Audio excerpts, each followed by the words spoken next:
السلام علیکم عزیز طلباء. آج ہم کلاس 6 کا جو سبق ہم نے پڑھا تھا گل صنوبر کی کہانی، آج اس کی ہم مشق کریں گے. تو میں آپ کو اسکرین پہ لیے چلتا ہوں تاکہ آپ کو مشق کے جو سوالات ہیں وہ اسکرین پہ جا کر آپ کو بتائے جا سکیں. تو چلتے ہیں اسکرین کی جانب. اب ہم سبق نمبر 9 جو ہے اردو چھٹی کلاس کا لازمی اردو کا سبق نمبر 9 ہم اس کی مشق کریں گے. تو چلیں مشق کرتے ہیں. سوال نمبر 1، سوالات کے مختصر جواب دیں. الف، محسن پور کے آس پاس کے علاقے میں کون سی وبا پھیلی ہوئی تھی؟ اس کا جواب ہے کہ محسن پور کے آس پاس کے علاقے میں طاعون کی وبا پھیلی ہوئی تھی. ب، گل اور صنوبر کا آپس میں کیا رشتہ تھا اور وہ زہیرہ کے گھر کیوں گئے؟ تو جواب ہے اس کا گل اور صنوبر کا آپس میں بھائی اور بہن کا رشتہ تھا. وہ دونوں زہیرہ کے گھر بھوک سے مجبور ہو کر گئے تھے. جیم، زہیرہ اپنے گناہ کا کفارہ کیسے ادا کرنا چاہتی تھی؟ جواب، زہیرہ نے گل کو اپنے پاس بلایا، پیار سے گلے لگایا اور کہا کہ آج سے تم آزاد ہو، اور کہا کہ کہاں ذرا ٹھیک کر دیں.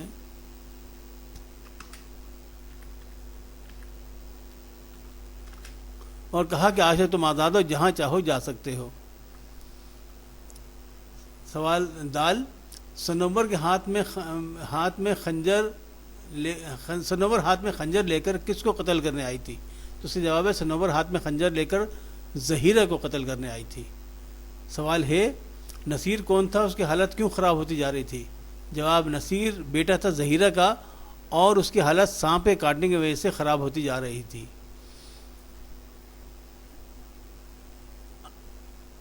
اچھا دال، اس کہانی میں کس قوم کی خودداری اور غیرت بیان کی گئی ہے؟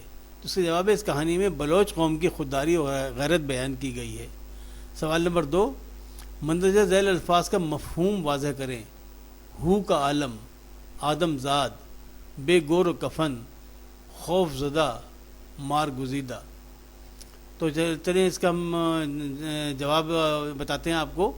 ہو کا عالم کا مطلب ہے سنسان علاقہ، بالکل سنسان ہو، سناٹا ہو. آدم زاد، حضرت آدم کی اولاد یعنی کہ انسان. بے گور و کفن، بغیر کفن اور دفن کے، یعنی بے گور و کفن جس میں یہ ایسا مرا ہوا شخص جس کو نہ کفن کسی نے پہنایا ہو نہ کسی نے دفن کیا ہو. خوف زدہ، ڈرا ہوا. مار گزیدہ، سانپ کا ڈسا ہوا. سوال نمبر 3، زہیرہ کے بیٹے نصیر کی جان کس نے بچائی؟ تفصیل سے بیان کریں. تو اس کا جواب ہے کہ زہیرہ کے بیٹے نصیر کی زندگی گل کی بہن صنوبر نے بچائی. گل کی بہن صنوبر نے بچائی. اس نے جب دیکھا کہ زہیرہ کے بیٹے نصیر کو سانپ نے کاٹ لیا ہے تو وہ بھاگ کر جنگل میں پہنچی، کیونکہ اسے معلوم تھا کہ اس علاقے میں ایک ایسا پودا ہے کہ جس کے عرق سے سانپ کے زہر کا علاج کیا جا سکتا ہے. وہ اس پودے کی پتیاں توڑ کر لے آئی اور اس کا عرق نچوڑ کر نصیر کے حلق میں ٹپکایا تو تھوڑی دیر میں اس نے آنکھ کھول دی اور اس طرح اس کی جان بچ گئی. سوال نمبر 4 ہے، درست جواب کی نشاندہی ٹک سے کریں. تو ہم نے بجائے ٹک کے اس کے نیچے انڈر لائن کر دیا ہے اس کو پیلے رنگ سے تاکہ آپ کو صاف نظر آ سکے. تو الف ہے، محسن پور کے وسیع میدان میں کس نے اپنی بستی بنا رکھی تھی؟ نمبر 1 پٹھانوں نے، نمبر 2 بلوچوں نے، نمبر 3 پنجابیوں نے، یا نمبر 4 سندھیوں نے؟ تو صحیح جواب ہے بلوچوں نے. ب، محسن پور کے آس پاس کے علاقے میں کون سی وبا پھیلی ہوئی تھی؟ نمبر 1 ہیضے کی، ملیریا کی، طاعون کی، یا چیچک کی؟ تو صحیح جواب ہے طاعون کی. جیم، 3-4 دن کے اندر جھوپڑیاں کس سے خالی ہو گئیں؟ نمبر 1 جانوروں سے، نمبر 2 خوراک سے، نمبر 3 انسانوں سے، یا نمبر 4 مکینوں سے؟ تو صحیح جواب ہے انسانوں سے. دال، گل نے حسرت بھری نظروں سے بہن کی طرف دیکھ کر ہاتھ کہاں رکھا؟ نمبر 1 اپنے سر پر، نمبر 2 اپنے سینے پر، نمبر 3 اپنے پیٹ پر، یا نمبر 4 اپنے پاؤں پر؟ تو صحیح جواب ہے اپنے پیٹ پر. ہے، دور ایک گھر سے کیا نکلتا دکھائی دیا؟ نمبر 1 آدمی، نمبر 2 بزرگ، نمبر 3 پانی، یا نمبر 4 دھواں؟ تو صحیح جواب ہے دھواں. نمبر 5، سوال نمبر 5، مندرجہ ذیل تراکیب و محاورات کو جملوں میں اس طرح استعمال کریں کہ ان کا مفہوم واضح ہو جائے. تو الفاظ کے تراکیب و محاورات کیا ہیں؟ سایہ منڈلانا، ہو کا عالم ہونا، تان لگانا، آدم زاد، تمتما اٹھنا، خوف زدہ، مار گزیدہ، انتقام کی آگ بھڑکنا، تیر کی طرح لگنا اور فرشتہ اجل۔ تو چلیں اس کے تراکیب اور محاورات کو استعمال کرتے ہیں اپنے فقروں میں۔ پہلا ہے سایہ مڈلانا۔ اس کا جو جملہ ہے وہ یوں ہے کہ رات کو میری آنکھ اچانک کھل گئی تو مجھے صحن کی دیوار پر ایک سایہ مڈلاتا دکھائی دیا، مجھے بہت ڈر لگا۔ نمبر 2 ہے ہو کا علم۔ دیہی علاقوں میں تو عشاء کے بعد ہو کا علم ہو جاتا ہے۔ آگے ہے تان لگانا۔ اس کا جملہ ہم نے بنایا کہ قوال نے ایسی تان لگائی کہ سب اہل محفل جھوم اٹھے۔ پھر ہے آدم زاد، جس کا جملہ ہے یہ ہم کہاں آ گئے، نہ آدم نہ آدم زاد۔ پھر ہے تمتما اٹھنا۔ اس کا جملہ ہے میں نے ایسی کھری کھری سنائی کہ ساجد کا چہرہ تمتما اٹھا۔ پھر ہے لفظ خوف زدہ۔ خوف زدہ کا ہم نے جملہ بنایا ہے کہ کل اسکول کے لان میں ایک سانپ نکل آیا، سب بچے خوف زدہ ہو گئے۔ مار گزیدہ یعنی سانپ کا ڈسا ہوا۔ اس کا جملہ ہے کہ مار گزیدہ شخص کو جلد از جلد ہسپتال پہنچانا ضروری ہے۔ انتقام کی آگ بھڑکنا۔ اس کا جملہ ہے کسی کے خلاف دل میں انتقام کی آگ بھڑکتی رہنا نہ صرف اپنی صحت کے لیے برا ہے بلکہ اللہ تعالیٰ کی بھی ناراضگی کا باعث ہے، کیونکہ اللہ تعالیٰ معاف کرنے کو پسند فرماتا ہے۔ تیر کی طرح لگنا۔ اس کا جملہ ہے یار تم تو میرے دوست ہو، اس لیے جب تم میرا مذاق اڑاتے ہو تو تمہارے الفاظ میرے دل میں تیر کی طرح لگتے ہیں۔ اگلا ہے فرشتہ اجل یعنی موت کا فرشتہ۔ اس کا جملہ ہے یہ شخص جس طرح موٹر سائیکل چلا رہا ہے اسے تو لگتا ہے کہ فرشتہ اجل اس کے سر پر گھوم رہا ہے، یعنی موت کا فرشتہ سر پہ گھوم رہا ہے۔ آگے ہے کہ درج ذیل الفاظ کے متضاد لکھیں۔ تو کیا الفاظ ہیں؟ انتقام لینا، سایہ، وسیع، پھیلنا، ویران، پختہ۔ تو انتقام لینا کا جو متضاد ہے اس کا مخالف وہ ہے معاف کرنا۔ سایہ کا متضاد ہے دھوپ۔ وسیع کا متضاد ہے مختصر۔ پھیلنا کا متضاد ہے سمٹنا۔ ویران کا متضاد ہے آباد، اور پختہ کا متضاد ہے ناپختہ۔ سوال نمبر 7، دیے گئے واحد الفاظ کی جمع لکھیں۔ موت، شخص، عیب، تدبیر، قوم۔ تو ان کی جمع لکھنی ہے ہم نے۔ موت کی جمع ہے اموات، شخص کی جمع ہے اشخاص، عیب کی جمع ہے عیوب، تدبیر کی جمع ہے تدابیر، اور قوم کی جگہ ہے اقوام۔ اب ہے سوال نمبر 8، سبق گل صنوبر کی کہانی کا خلاصہ اپنے الفاظ میں بیان کریں۔ تو یہ تھوڑا سا ظاہر ہے کہ پوری کہانی کا خلاصہ بیان کرنا ہے، تو اب آپ سن لیجئے کہ گل اور صنوبر دو بچے ایک بلوچ قوم سے تعلق رکھتے تھے۔ ان کا قبیلہ دور افتادہ جگہ پر جھونپڑیوں میں مقیم تھا۔ غریب اور سادہ ہونے کے باوجود یہ قبیلہ زندگی سے بھرپور تھا۔ اچانک طاعون کی وبا پھیل گئی اور کچھ ہی دنوں میں سب کو کھا گئی۔ فقط 2 بچے زندہ بچے جن کے نام گل اور صنوبر تھے۔ جب بھوک نے ستایا تو دونوں بچے کھانے کی تلاش میں نکلے۔ انہیں ایک حویلی میں سے دھواں اٹھتا نظر آیا تو کھینچے چلے آئے۔ حویلی کی مالکن نے انہیں حویلی میں کام کرنے کو کہا تو صنوبر سمجھی کہ انہیں غلام بنایا جا رہا ہے۔ اسے صنوبر نے حویلی کی مالکن زہیرہ کو سخت جواب دیا اور اپنے بھائی کو لے کر، یہ صحیح کر دیتے، بھائی غلط لکھا گیا ہے،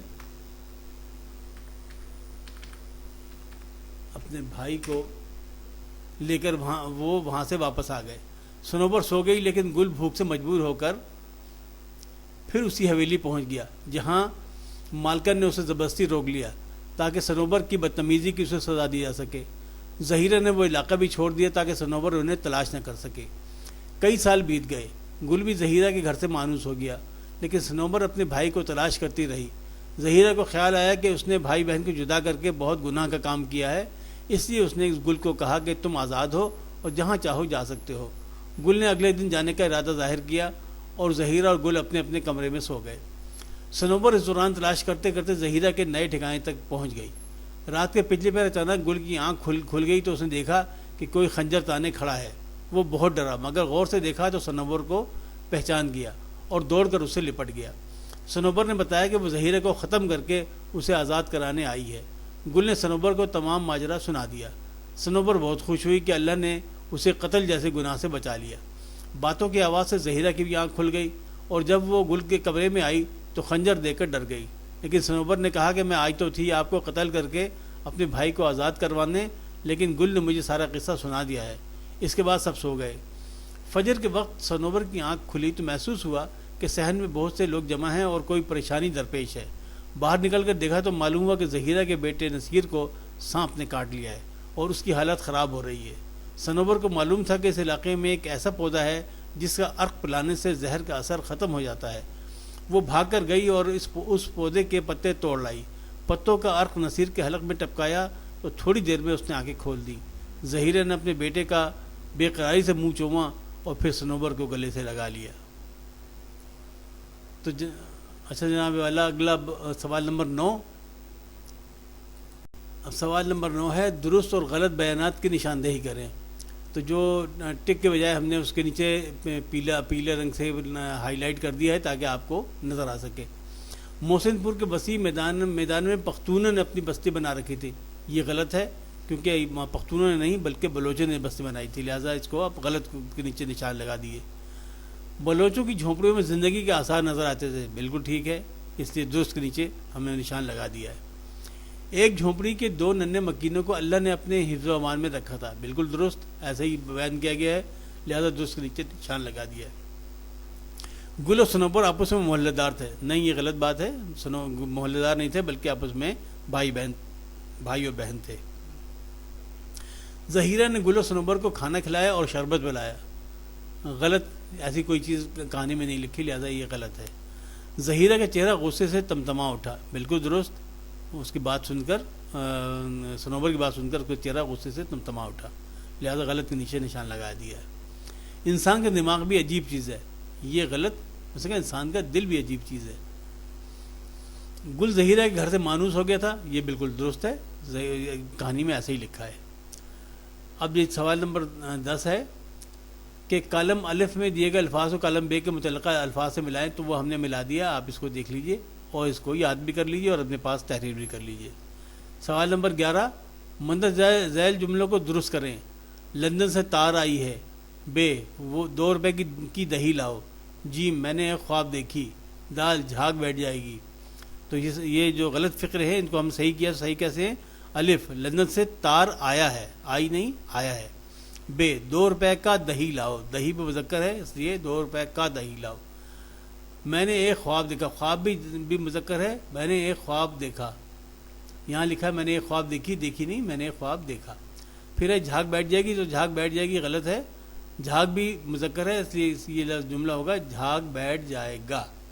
تو جناب آج آپ کا یہ سبق اور اس کی مشق یہاں ختم ہوتی ہے۔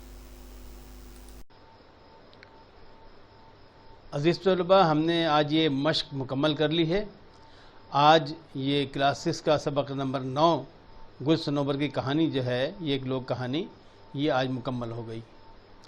تو اگلے سبق تک کے لیے آپ سے اجازت چاہتا ہوں، لیکن جانے سے پہلے ایک درخواست کہ آپ اس چینل کو سبسکرائب کر لیجئے اور بیل کے آئیکن کو دبا لیجئے تاکہ جو ہی میں نیا سبق لوڈ کروں آپ کو فوراً اس کی اطلاع ہو جائے۔ تو آئندہ کے لیے اجازت چاہتا ہوں۔ اللہ حافظ ناصر، فی امان اللہ۔